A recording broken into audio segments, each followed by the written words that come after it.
Welcome back to the channel. My name's Adam Smith, and inside this game overview and gameplay video, I am very excited to be checking out the true solo game known as Storyfold Wildwoods. This one's coming from Open Owl Studios. It's landing on Kickstarter in mid-November. The exact date can be found in the pinned comment and video description, as well as a link to the campaign page, which will also be in the top right-hand corner. For those unfamiliar with Storyfold Wildwoods, it is a narrative adventure game in which you play as a young girl named Luma and her bear companion Brom as they set out to heal the forest from a dark and mysterious shadow. During the game, you will use the innovative Storybook with its built-in dashboard to progress in a replayable campaign. Each session of Wildwoods is a single scene with multiple scenes forming a chapter. The choices you make will impact Luma's journey across the chapters as she confronts her fears. And this is, as I mentioned earlier, a true solo game. For those that haven't had a chance to check out my prototype unboxing, I'll place a link to it in the top right-hand corner. I definitely recommend you do, as it goes over all the components that came as part of the prototype, even if they don't show up during gameplay in this video. Now, the purpose of this video is to help you make an informed decision on the upcoming Kickstarter campaign, and we're certainly going to dive right into the setup of the storybook from the very beginning inside the prologue. And what's even better news is there's no rulebook to consume with this one. The prologue itself is going to lay out how the game unfolds and how it plays as you actually play it. You'll get to see all of that with me as we dive through the prologue together as the game continues to open up into multiple chapters beyond it. Without further ado, let's dive right into the setup and the prologue of Storyfold Wildwoods. And as you can see, we have the storybook in front of us. Let's turn to the very first page. Many moons ago, in a world of light and shadow, there was a girl named Luma. Now, before we go any further, I want to show you each of those pages I just read off in terms of how the storybook actually opens these up to you as you move through it. So first you open up the very top section there. You'll see it lifted to the very top. And then you'll have a section here which is going to come out to the left-hand side, exposing a panel here. We'll talk more about this in a second. That's going to be out for the duration of the gameplay. And then on the right-hand side, another one. So these two fold in on each other to get us to the page I just read moments ago. With the panels revealed, I flip the next page in the center of the book, revealing the prologue, Call of the Wild. On a crisp morning like many others, Luma stood still at the edge of the river. Amidst the gentle sounds of the flowing water and warmth of the early sun, a light breeze played with her hair. She savored the moment and sighed.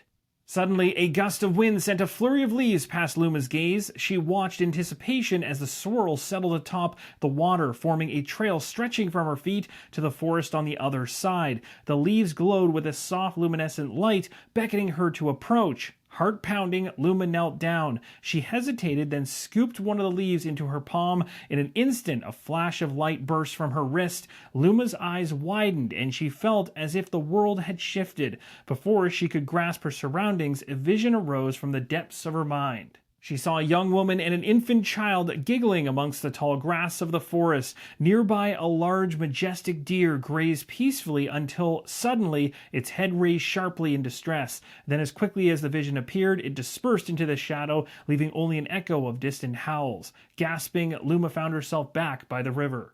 A low rumble drew her attention to a calm, powerful bear at her side.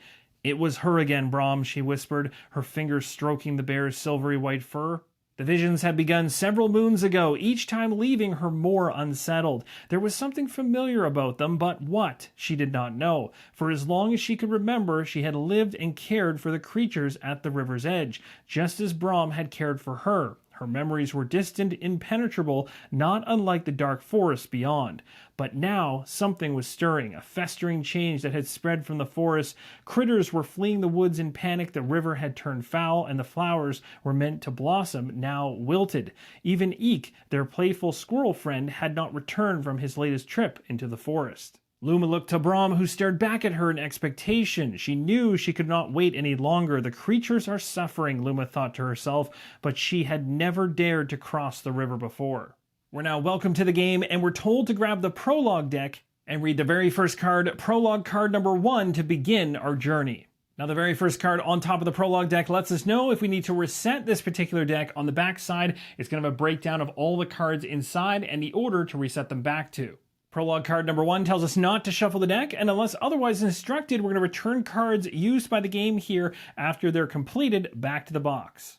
For now, I've taken the rest of the Prologue deck and placed it out of the shot. We'll continue to go through this in just a moment, but for now, let's flip over Prologue card number 1, and it gives us a nice welcome here, letting us know that we're playing a young girl named Luma and her bear companion Brom. As we found from the narrative earlier, the story is experienced across 5 main chapters. Each time you play, you're going to progress through scenes until you finish a chapter. The outcome of each scene and chapter is going to directly impact the next one, so all your choices matter, as it mentions right here. The prologue, of course, is the introductory chapter, and it consists of 2 scenes called Crossing the River and Into the Dark. The panels we talked about earlier on the left and right side of the storybook are known as your dashboard. Each of the panels is going to keep track of a number of different things as you progress through gameplay. You're going to see on the left-hand panel, as we saw moments ago, the Lumina phase and the Shadow phase. On this one, we got a reference for the travel steps, for instance. We have the Explore and Creature watermarked areas, areas for crystals, location markers, stun tokens, and used dice. We're going to see all this very soon.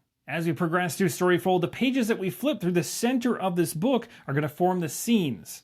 Following Prologue card number 2, it tells us to flip the storybook to the next page, and we find Crossing the River. The top page for every scene is going to include some story text, instructions for setup, shadow effects, and rules and outcomes for how you either win or lose the scene. Let's focus on the narrative, and then we'll dive into the setup section. It says, despite her apprehension, Luma followed Brom as he edged towards the river and the path of glowing leaves. The vision was still fresh in her mind, and she couldn't help but think of the deer.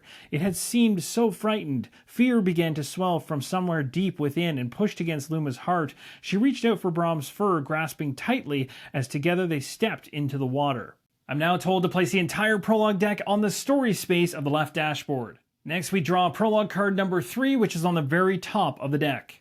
You'll see the onboarding experience to Storyfold and getting things set up is all done through these Prologue cards, and you'll learn how the game is set up and how to set it up as you go. So it says here, throughout the Prologue, you'll be instructed to take certain cards from this deck and place them on or around the storybook as indicated. Right now we're taking Luma card, and we're going to place it in Luma space on the left dashboard so that the Luma and Brom side is face up. Then we're going to take the Brom card, Protect, and place it below the Brom space on the left dashboard so that the Protect side is face up. So we simply go ahead and remove this very top card here, and we're going to take a look and find the Luma and Brom card. This is going to go in this position right here. The Protect card here is going to go in the Brom slot, which is down here.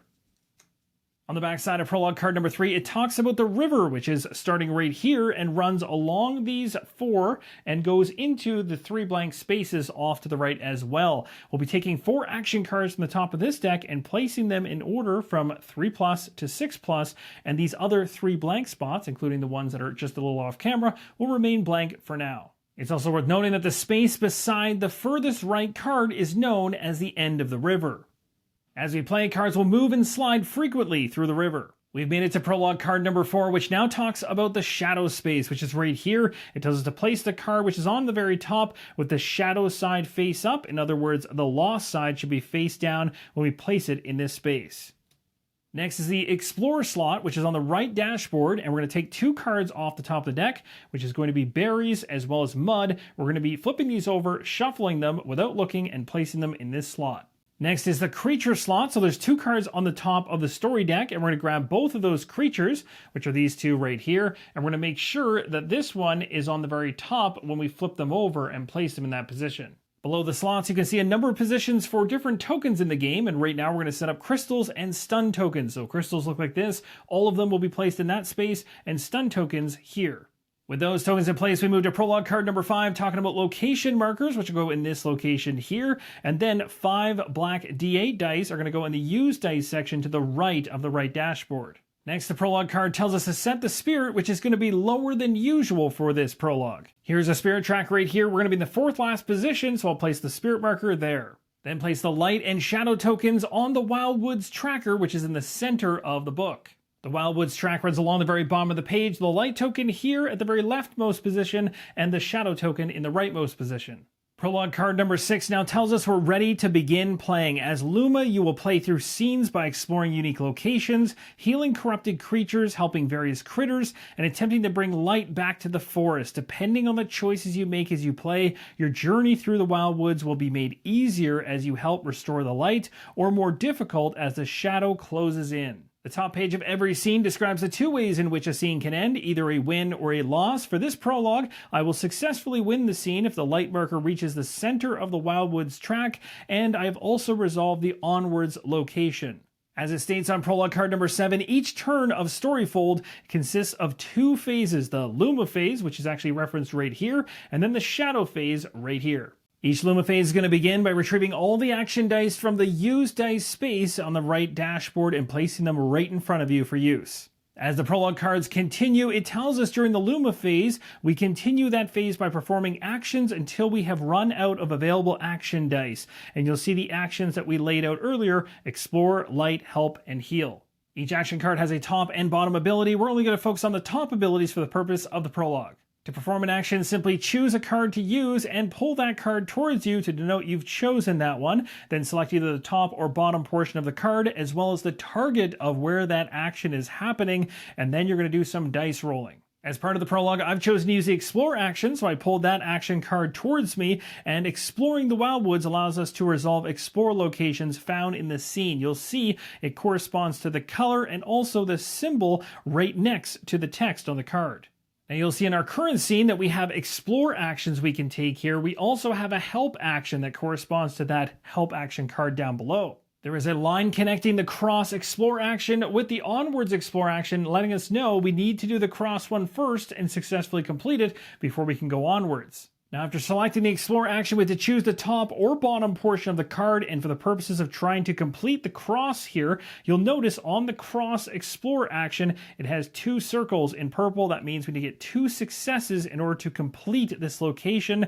So you'll see we can gain successes to resolve one Explore location. That's what we're going to aim to do with the top portion of this card. So I'm taking an Explore action to try and cross at this point, and we take a look at the card itself, determine which one we want to use, top or bottom. I've got the top, as I mentioned. To gain successes to resolve one Explore location, we're looking for 2 successes. So how do we get those successes? Well, we take a look at the slot that the card is in. It's a 3+. So any dice from our available pool we choose to roll into this are going to be successful if it's a 3 or higher. We could roll all the dice if we wish, but once our pool of available dice is done, the Luma phase is over. So you want to use your dice wisely. In this case, if we roll just 2, if we need 2 successes, it's not leaving much room for error, so maybe we'll push this up to 3. Now let's go ahead and make the roll and see how we do. We'll roll 3 dice. We're looking for 3+. Hopefully we get 2 or more, and we got an 8 and a 7. That's going to do it. After a successful Explorer, we take a location marker from over here and place it just above the box. When you resolve a location, you take a look at it to see if there's anything you're supposed to do right away. In this case, it tells us to draw story card 1.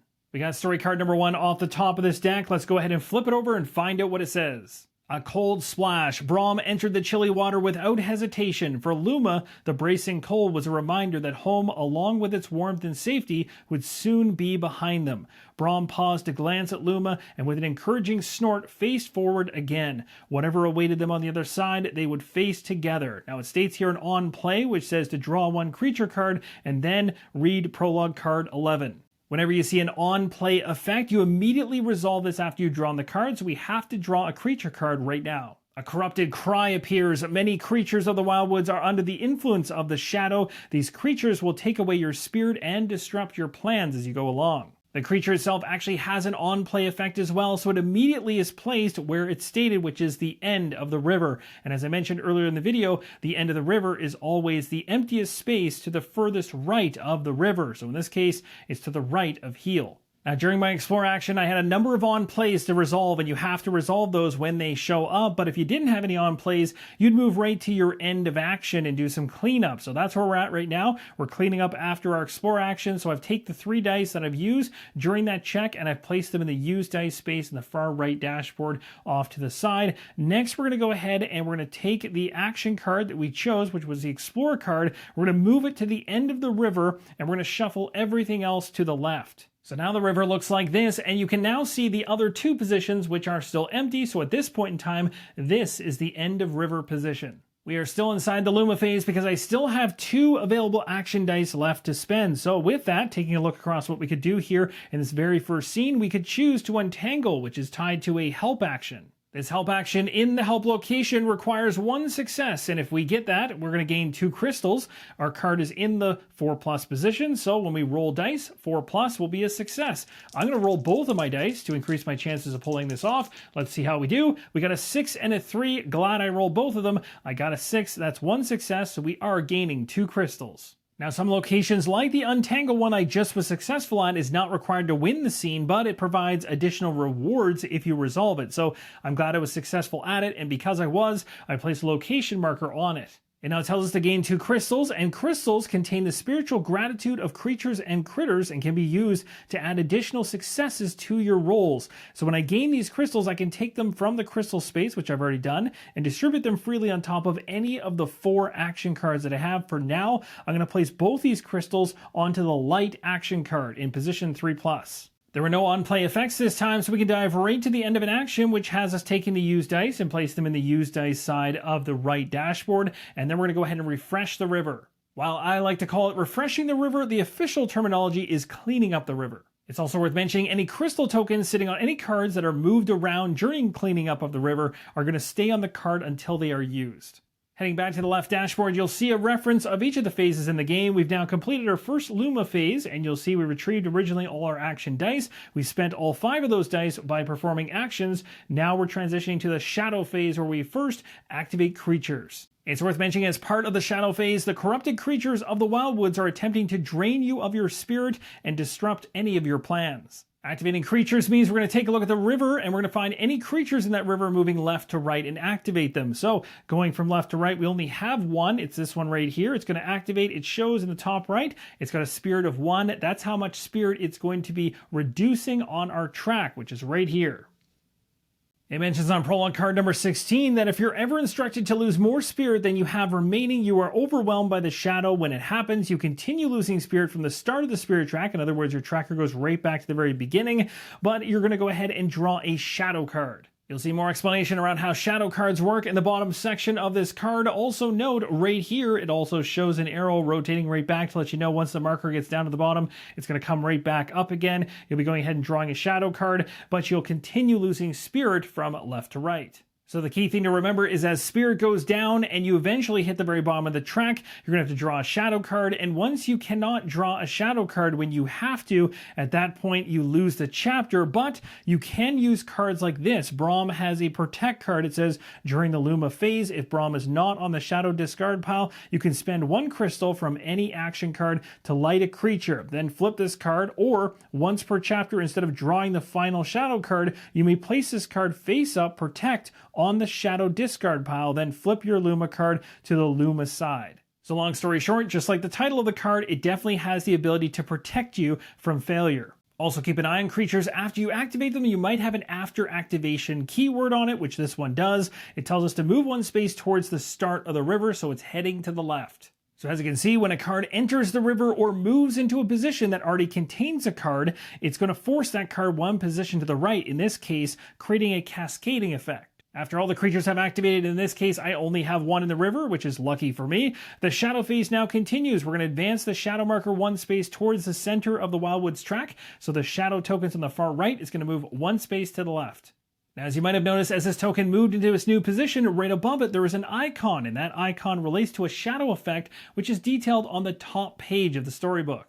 You'll see that exact same icon right here telling us to draw that creature card. We got ourselves a Wildwoods. This one's a nasty one. You'll see the spirit value in the top right-hand corner is a 3. Below it, it says on play 6+. So this is going to tell us that this creature comes in right in the river 6+. So in this case, when the Wildwoods just comes into the river at the 6+ slot, it's going to shove everything else to the right. That's going to do it for resolving any effects around the shadows. It's also worth mentioning we're not going to be using the after activation effect here because, remember, activating creatures is the first part of the shadow phase, and this creature came in the advancing of the shadow marker section, so this is not going to trigger right now. That's going to do it for the shadow phase. We've now completed a full turn. We're going to go back to the Luma phase at this point, grabbing all the used dice and bringing them back active again. We'll start off the Luma phase this time by choosing to do a light action.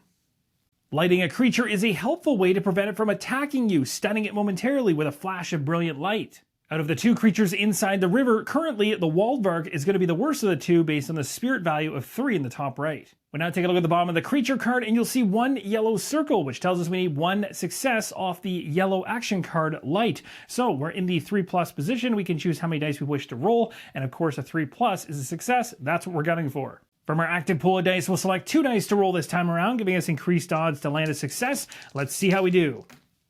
That was a great roll. We got 2 successes with just 1 required. We're able to light the Wildwoods, and that's going to force that creature to the end of the river. Finishing up the action, we now clean up the river. We're going to return the rolled dice back to the used dice section for the 2 dice we rolled. We're going to close the gaps in the river and then move the light action card to the end of the river. Also, don't forget to place a stun token on the lit up creature, which in this case was the Wildwoods as the target of our light action, and that token is going to prevent its spirit drain from us of 3 when it activates in the future. And as I mentioned earlier in the video, those crystals that were on top of the light card still stay with the card even when it moves through the river. For my second action, I'm going to choose to heal. This is the heal action card, so I'm pulling this towards myself. And when you heal a creature, you must gain a number of successes equal to the number of red circles on the creature card. So if you're wondering what those red circles were when we were checking out the yellow circles for the light, you now know. So in this case, we're going to be focusing on this creature over here, which has 1 red circle. The card is currently in the 4+ slot, so we're going to need at least 1 4+ on this dice roll in order to be successful. I'm rolling all 3 of my available dice. We were certainly successful there with 3 successes, so that creature we targeted is going to be going to the creature discard. And just before we do that, you'll see in the bottom right-hand corner, this creature is going to reward us with a crystal. I'm going to choose to place that crystal on the light action card. We're going to clean up our dice and clean up the river. With our 2 actions done inside the Luma phase, I now move to the Shadow phase, and we're going to activate creatures, but the very first creature going left to right in the river is the Wildwoods, which has a stun token. The stun token is going to prevent the spirit drain, which is absolutely massive, seeing as our spirit right now is towards the end of that spirit track, which is not a good thing as I talked about earlier, but what will still happen is the after activation effect. The creature card goes to the end of the river, and the river is cleaned up. The shadow marker is now going to move along the Wildwoods track 1 position to the left. That shadow token is trying to reach the middle of the Wildwoods track, but thankfully hasn't reached it just yet. With another turn in the books, we now move back to the Luma phase. We're going to get all our used dice back to being active and get to perform actions. Now to this point, as part of the prologue, I've been using the top section of all the action cards. It's now time to focus on the bottom section. So at the very bottom of the heal card, for example, you'll see for every success, you can recover 1 spirit. A very nice way to bring your spirit track back up to prevent anything from happening regarding a shadow card. Let's go ahead and use the Explore action over here. For the bottom portion of the card, for every success, draw 1 Explore card, choose 1, and discard the rest. Per the prologue, we'll go ahead and roll 2 dice and see how many successes we can pull off in order to draw cards. That worked out nicely. We got ourselves an 8 and a 5, 2 successes, meaning we can draw 2 Explore cards from the deck. With the 2 successes, I can draw a card each from the Explore deck, which is only 2 in this prologue. We got Mud and Berries, but just before we talk about those, I want to mention something very important about the action cards. You know there's a top and bottom section to choose from. Well, after the prologue, whenever you attempt the top ability of an action card and fail to gain enough successes, in other words, rolling dice and spending crystals, you may always choose to perform the bottom ability instead, using the successes that you rolled. Of course, it is worth mentioning that if you fail to get any successes, in other words, 0, the attempt fails completely, then instead of performing an ability, you would clean up the river as normal and continue with the Luma phase. There are 2 types of Explore cards. We have Boons and Banes, and Boons can be used to aid you in your adventure. Banes will hinder you. So at this point, we can choose to keep the Berries card, which is the Boon card, which is one I certainly want to grab. And as you remember from earlier, to the right of the Protect card for Brom, we have a number of Boon slots, so I've slotted in the very first one. As I was told to grab a card from the Explore deck for every success, which I did, I got 2 of them, and choose 1 to keep, the Mud card is going to be discarded in the Explore discard. The dice for my action will now move to the Use Dice section and will clean up the river. And we still have 3 available action dice to use. My Boon card will stay with me until I use or discard it. As you probably remember from earlier in the video, in order to win this scene, we need to get the light marker to the center of the Wildwoods track, as well as to resolve the onwards location. So to do this, we're going to take an action right now for every success, advancing the light marker 1 space. We're going to use this light action, pulling it down. Now I only have 3 available dice, and when I'm trying to move the light marker to the center of the Wildwoods track, you'll notice that I have to move 4 positions to do so. So even with 3 great rolls off of these dice, it wouldn't be enough, but this is where crystals come in. The crystals that are sitting on action cards can be spent to add a success per crystal, but only if you roll first at least one success. So at this point, we're going to go ahead and roll the dice, hope for one success, and if we get that, we can then start adding crystals in to get more successes. So we should be able to pull this off so long as we get that one success. Here we go. We got 2 successes in the end, 1, 2. We'll add 2 more in, and that's going to be enough to move this to the center of the Wildwoods track. And that, my friends, is what you call lighting up the scene. We've successfully done this. At this point, we still have to clean up the river. Now, the downside of this is that unfortunately I've used up all of my action dice, meaning another shadow phase is happening right now. So looking at our river currently, we have 1 creature and it's going to hit us for 3 spirit. So as you can see here, we got the spirit track and we're at the tail end of it. We're losing 3 spirits, so we're moving 2 positions and then 1 more to the very beginning of the track, which is unfortunately going to have us drawing a shadow card. However, as you remember from earlier in the video, I talked about Brom here having a protect card, and the second part of that card says, or once per chapter, instead of drawing the final shadow card, you may place this card face up, protect, on the shadow discard pile, then flip your Luma card to the Luma side. So that protect card now goes in the shadow discard slot, which is right there, and now we're going to flip over Luma and Brom to the Luma side. Luma's eyes widen as Brom positioned himself between her and the hunting wolves. Summoning her courage, she swiftly sought another route to confront the shadows alone. It says at the very bottom, during the Luma phase, you may spend a crystal from any action card to re-roll 1 die. So the Wildvark almost had the final shadow card pulled, but Brom stepped in bravely and prevented that from happening, but still, the after activation effect is going to happen, which is going to move this card to the end of the river. Last but not least, as part of the shadow phase after activation of creatures, we're now going to move the marker, the shadow marker, 1 more position, which is just 1 position away from the middle of the Wildwoods track. So it is very much a light versus dark situation here. Again, winning the scene involves me lighting the scene up by having this token in the dead center position of the Wildwoods track, as well as also exploring the onwards location specific for this scene. But the shadow token just needs to reach this center position, and once it does, we're going to be going down a different path. There's 2 paths talked about. If we actually are successful and win the scene, we're going into the dark. If the shadow token reaches the middle first, alone in the dark is where we head. So regardless of the fact that I have lit up the scene does not stop the darkness from triggering its loss effect if it makes it to the center of that Wildwoods track. I've replenished all my action dice. I've got 5 dice. We're going into a brand new Luma phase, and we're certainly going to go from this location here, which we explored. As you can see, the arrow connecting down to onwards, so we can now actually interact with this one. We're going to go ahead and do an explore. This one's going to be for the top section of the card. It's going to be tougher because it's 5+. We're going to roll all 5 dice. But on the bright side, we only need 1 success, so during the prologue, not as bad. Let's see how we do. We were absolutely successful, so we place a location marker right on it. Story card number 2 is called Reflection. Was this a taste of things to come? What afflicted these creatures and caused them to act so unnaturally? Maybe this is what the deer had been frightened of, Luma thought. These creatures needed help, and perhaps she and Brom could bring healing to the forest. It was not far away now. Story card number 2 says, on play, travel to scene number 2, into the dark. So we have successfully won the scene. And of course, you don't want to forget to clean up the river, which I've already gone ahead and done. Now we're told to travel to scene number 2 called Into the Dark. So we avoided Alone in the Dark, which is what would have happened if the darkness had have gotten to that middle position on the track. In this case, to travel, we follow the steps which are right at the very top of the right panel, which you can see right there. First thing I need to do is discard all the creatures from my river and place them face up in the creature discard pile, so I've done that. Now we're going to clean up the river and remove the light, shadow, and location markers from the scene. The river's going to be cleaned up, which is quite simplistic to do, just closing the gaps, and we're going to remove all the tokens on this sheet.